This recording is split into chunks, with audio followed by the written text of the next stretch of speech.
ಎಲ್ಲರಿಗೂ ನಮಸ್ಕಾರ ರೀ. ಎಲ್ಲರಿಗೂ ಆಶಾ ಕಿಚನ್ಗೆ ಸ್ವಾಗತ ಸುಸ್ವಾಗತ.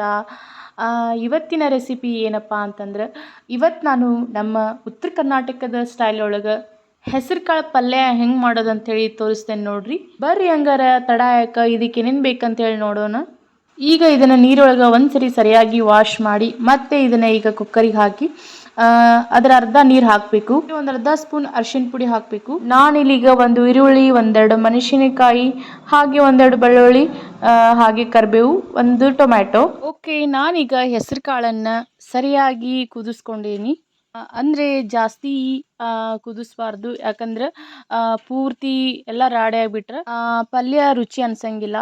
ಸೊ ಅದಕ್ಕೆ ಮೀಡಿಯಮ್ಮು ಸ್ವಲ್ಪ ಸ್ವಲ್ಪ ಕಾಳು ಇರಬೇಕು. ಓಕೆ, ನಾನೀಗ ಒಂದು ಪ್ಯಾನಲ್ಗೆ ಸ್ವಲ್ಪ ಆಯಿಲ್ ಹಾಕತ್ತೀನಿ. ಈಗ ಇದು ಸರಿಯಾಗಿ ಕಾದಾದ್ಮೇಲೆ ಈರುಳ್ಳಿ, ಟೊಮ್ಯಾಟೊ ಮತ್ತು ಮೆಣಸಿನ್ಕಾಯಿ ಏನು ಕಟ್ ಮಾಡ್ಕೊಂಡಿರ್ತೀವಲ್ಲ, ಸೊ ಅದನ್ನು ಎಲ್ಲ ಹಾಕಬೇಕು. ಈಗ ನಾನು ಸ್ವಲ್ಪ ಜೀರಿಗೆ, ಹಾಗೆ ಸಾಸಿವೆ, ಸ್ವಲ್ಪ ಕರಿಬೇವು.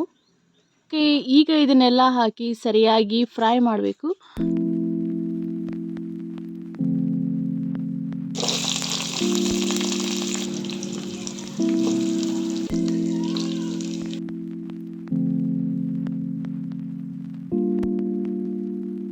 ಹಾಗೆ ಇದಕ್ಕೆ ಸ್ವಲ್ಪ ಈಗ ಅರಿಶಿನ ಪುಡಿ, ಹಾಗೆ ಸ್ವಲ್ಪ ಗರಂ ಮಸಾಲ ಮತ್ತು ರುಚಿಗೆ ತಕ್ಕಷ್ಟು ಉಪ್ಪನ್ನು ಹಾಕಬೇಕು.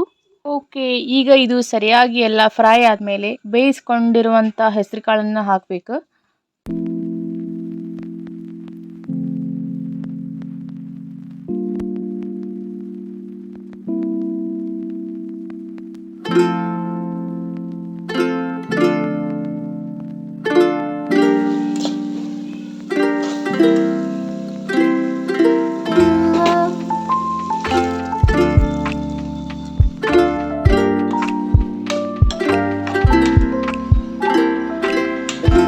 ಓಕೆ ಫ್ರೆಂಡ್ಸ್, ಈಗ ಬಿಸಿ ಬಿಸಿಯಾದ ಹೆಸರುಕಾಳು ಪಲ್ಯ ರೆಡಿ ಆಯ್ತು ನೋಡ್ರಿ.